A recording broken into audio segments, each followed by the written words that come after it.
রান্নাঘরের জাদুতে সবাইকে স্বাগত। রান্নাঘরের জাদু মানেই অসম্ভব মজার মজার সব সহজ রেসিপি।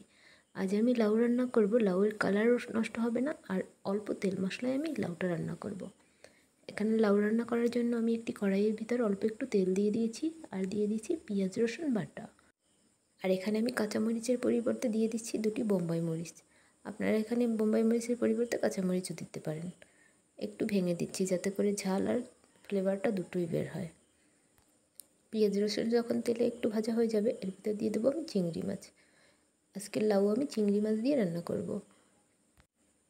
পেঁয়াজ রসুন যখন একটু ভাজা হয়ে যাবে, এর ভিতর দিয়ে দেবো আমি চিংড়ি মাছ। চিংড়ি মাছটা আমি পেঁয়াজের সঙ্গে ভালো করে ভেজে নিয়েছি, আর দিয়ে দিলাম সামান্য একটু হলুদ। এখানে আমি লাউ রান্না করার জন্য আর কোনো মশলা ব্যবহার করব না। দিয়ে দিলাম অল্প একটু পানি। এবার আমি লাউগুলো দিয়ে দেবো, মশলার সঙ্গে ভালো করে কষিয়ে নেব।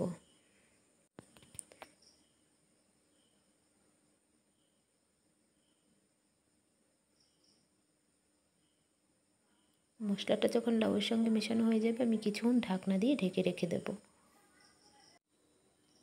এই লাউ রান্নায় আমি কিন্তু তেমন কোনো মশলার ব্যবহার করিনি। লাউটা ভালো করে মশলার সঙ্গে মিশিয়ে নিয়েছি। এবার কিছুক্ষণের জন্য ঢাকনা দিয়ে ঢেকে রেখে দেব।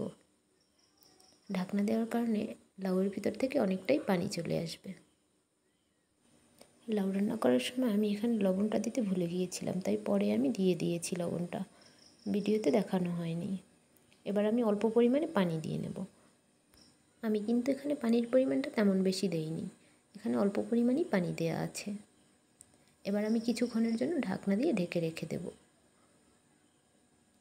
লাউটা যখন সেদ্ধ হয়ে যাবে, লাউটা তখন আমি নামিয়ে নেব।